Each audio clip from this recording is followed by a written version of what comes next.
Fala, leitores da Bíblia. Hoje a gente vai ler Atos capítulo 27. Estamos nos aproximando aí do final do livro de Atos. E nesse capítulo a gente vai ver a viagem dele para a Itália, onde fica Roma, né? Então ele vai passar por diversas dificuldades aqui na viagem, a gente vai acompanhar essa história.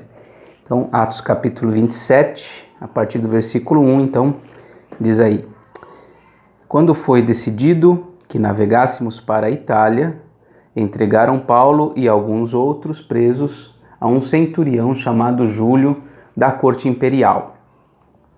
Embarcando num navio adramitino, que estava de partida para costear a Ásia, fizemo-nos ao mar, indo conosco Aristarco, macedônio de Tessalônica. No dia seguinte chegamos a Sidom, e Júlio, tratando Paulo com humanidade, permitiu-lhe ir ver os amigos e obter assistência. Partindo dali, navegamos sob a proteção de Chipre, por serem contrários os ventos. E tendo atravessado o mar ao longo da Cilícia e Panfilha, chegamos a Mirra, na Cilícia. Ou melhor, na Lícia. Achando ali o centurião um navio de Alexandria, que estava de partida para a Itália, nele nos fez embarcar. Navegando vagarosamente muitos dias, e tendo chegado com dificuldade defronte de Quinido, não nos sendo permitido prosseguir, por causa do vento contrário, navegamos sob a proteção de Creta, na altura de Salmona. Costeando-a penosamente, chegamos a um lugar chamado Bons Portos, perto do qual estava a cidade de Lazéia. Bem, várias informações a respeito da viagem, por onde ele passou, cada lugar que ele foi, como que foi esse início dessa viagem. E uma coisa interessante é no versículo 3, quando a gente percebe que Júlio, que é o centurião, aquele que tem a autoridade ali sobre os presos, ele trata Paulo com humanidade. Então ele recebe ali, Paulo recebe da parte dele ali a compreensão, e ele é autorizado inclusive a ir até os seus amigos ali naquela cidade, né? A obter assistência, enfim. Então ele é tratado com graça por Júlio, sem dúvida uma expressão também da graça de Deus com a vida dele. Então, a partir do versículo 9 diz o seguinte: Depois de muito tempo, tendo se tornado a navegação perigosa, e já passado o tempo do dia do jejum, admoestava-os Paulo, dizendo-lhes: Senhores, vejo que a viagem vai ser trabalhosa, com dano e muito prejuízo, não só da carga e do navio, mas também da nossa vida. Mas o centurião dava mais crédito ao piloto e ao mestre do navio do que ao que Paulo dizia. Não sendo o porto próprio para invernar, a maioria deles era de opinião que partissem dali para ver se podiam chegar a Fenícia e aí passar o inverno, visto ser um porto de Creta, o qual olhava para o nordeste e para o sudeste. Soprando brandamente o vento sul, e pensando eles ter alcançado o que desejavam, levantaram âncora e foram costeando mais de perto a ilha de Creta. Entretanto, não muito depois, desencadeou-se do lado da ilha um tufão de vento, chamado Euroaquilão, e sendo o navio arrastado com violência, sem poder resistir ao vento, cessamos a manobra e nos fomos deixando levar. Passando sob a proteção de uma ilhota chamada Cauda, a custo conseguimos recolher o bote. E levantando este, usaram de todos os meios para cingir o navio, e temendo que dessem na Sirte, arriaram os aparelhos e foram ao léu. Só uma pausa aqui. Eles estavam, então, continuando a viagem. Paulo entendeu que seria uma viagem muito, muito difícil. Ele alertou ali os comandantes e tudo, né, que seria uma viagem com muito dano, muito prejuízo, mas eles quiseram continuar a viagem, quiseram seguir mais adiante.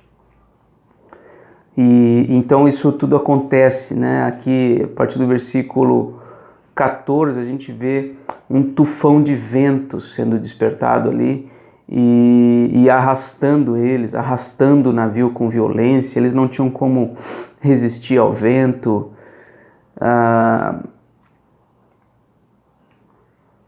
Inclusive aqui uma coisa interessante, aqui ó, versículo 17, levando este, usaram de todos os meios para cingir o navio. Quer dizer, o navio estava se desfazendo.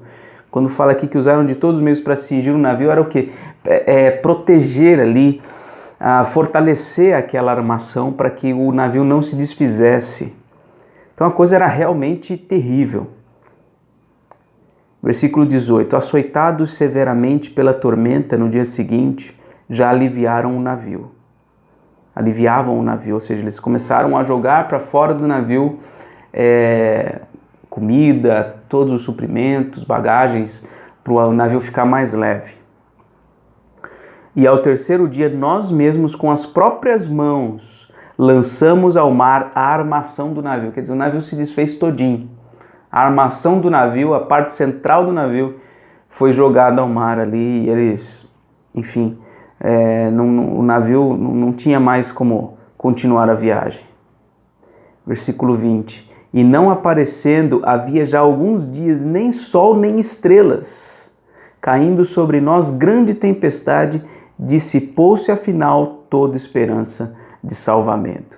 Eles não viam nem o sol, nem as estrelas ao longo da noite. Imagina aquelas trevas densas durante vários dias, durante alguns dias, até que eles perderam completamente a esperança e entenderam que dali eles não sairiam vivos. Versículo 21.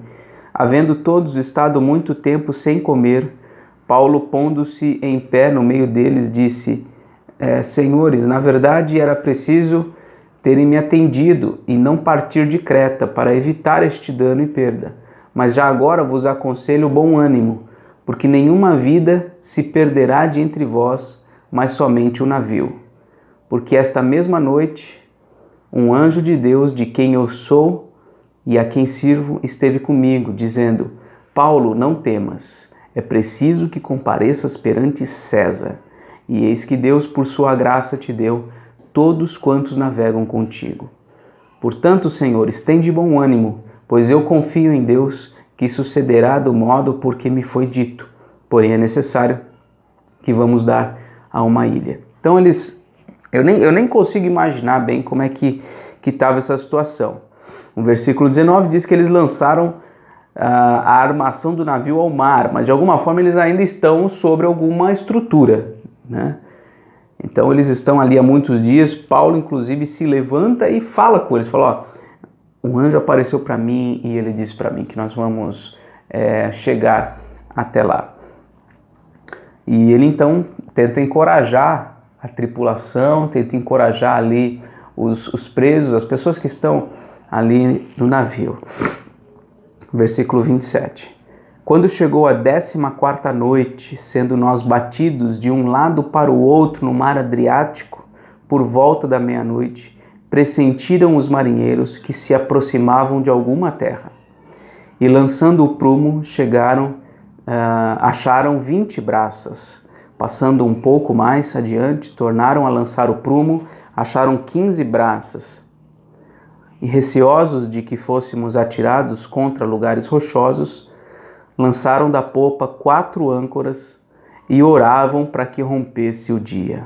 Imagina o desespero. O que seriam essas braças? Eles jogavam a âncora, né? Uma braçada, outra braçada, contaram 20 na primeira vez. Depois, passou um tempinho, contaram 15, quer dizer, a terra está mais perto, né? Então eles estavam com medo de serem atirados contra alguma parede de pedra ali. Algum lugar rochoso. Então eles ficaram, né, com medo, lançaram 4 âncoras para tentar frear aquela estrutura, o navio, e oravam para que rompesse o dia. Eles já não viam um dia já há muito tempo, eles oravam para que pudesse alguma claridade aparecer e eles enxergarem o que estava diante deles. Procurando os marinheiros fugir do navio e tendo arriado o bote no mar, a pretexto de que estavam para largar âncoras da proa, disse Paulo ao centurião e aos soldados: se estes não permanecerem a bordo, vós não podereis salvar-vos. Então Paulo alerta, né, o pessoal ali: olha, vocês precisam ficar aqui, os marinheiros precisam ficar aqui, todo mundo tem que ficar aqui, porque Deus vai nos proteger. Ele me alertou, me disse por meio do anjo que realmente todos vão ser salvos. Versículo 32. Então os soldados cortaram os cabos do bote e o deixaram afastar-se. Então os soldados, para que os marinheiros não fugissem, cortaram as cordas que davam para os botes. Os marinheiros estavam planejando fugir pelos botes, mas eles foram lá, cortaram para que ninguém fugisse do navio. Versículo 33. Enquanto amanhecia, Paulo rogava a todos que se alimentassem, dizendo: hoje é o 14º dia em que esperando estáis sem comer, nada tendo provado. Eu vos rogo que comais alguma coisa, porque disto depende a vossa segurança, pois nenhum de vós perderá nem mesmo um fio de cabelo. Tendo dito isto, tomando um pão, deu graças a Deus na presença de todos, e depois de o partir, começou a comer. Todos cobraram ânimo e se puseram também a comer. Estavam no navio 276 pessoas ao todo. 276 pessoas ao todo. Refeitos com a comida, aliviaram o navio lançando o trigo ao mar. Então eles comeram o que dava para comer e jogaram o restante fora. Quando amanheceu, não reconheceram a terra, mas avistaram uma enseada onde havia praia. Então consultaram entre si se não podiam encalhar ali o navio. Levantando as âncoras, deixaram-no ir ao mar, largando também as amarras do leme, e alçando a vela de proa ao vento, dirigiram-se para a praia. Dando, porém, num lugar onde duas correntes se encontravam, encalharam ali o navio. A proa encravou-se e ficou imóvel, mas a popa se abria pela violência do mar. O parecer dos soldados era que matassem os presos, para que nenhum deles nadando fugisse. Mas o centurião, querendo salvar a Paulo, impediu-os de o fazer e ordenou que os que soubessem nadar fossem os primeiros a lançar-se ao mar e a alcançar a terra. Quanto aos demais, que se salvassem uns em tábuas e outros em destroços do navio. E foi assim que todos se salvaram em terra. É de tirar o fôlego mesmo, toda essa narrativa. A gente não consegue nem imaginar o que é isto. A gente já viu alguns filmes, né? Filmes de pessoas que passam por coisas assim, e é realmente desesperador, desesperador. Eu acredito realmente que essa situação de Paulo seja ainda pior do que o que a gente vê nos filmes, porque eu imagino que os navios não eram tão bem construídos, então deviam ser frágeis, muito mais frágeis do que os navios que a gente conhece hoje. Então a gente vê realmente uma situação muito difícil. Paulo está sendo levado para Roma, preso, mas Deus está no controle na situação. Quantas vezes nas nossas vidas também não surgem os tufões de ventos euroaquilãos ou euroaquilões na nossa vida e desestabilizam completamente. A gente fica por dias, por meses, num turbilhão de situações que nos levam à esperança. E nós precisamos olhar para as Escrituras e entender que Deus há de nos levar até o porto seguro. Deus há de nos sustentar e nos guardar até o fim. Muitas vezes a gente gostaria que, assim como foi o anjo falar com Paulo e encorajá-lo, né? A gente gostaria que o mesmo acontecesse conosco. Mas a verdade é que Deus não tem agido dessa forma. Não estou dizendo que Ele não possa agir, mas Ele não tem agido dessa forma. E na verdade, eu realmente acredito que Ele não precisa agir dessa forma. Nesse momento, a Escritura estava sendo registrada, o Novo Testamento estava sendo registrado.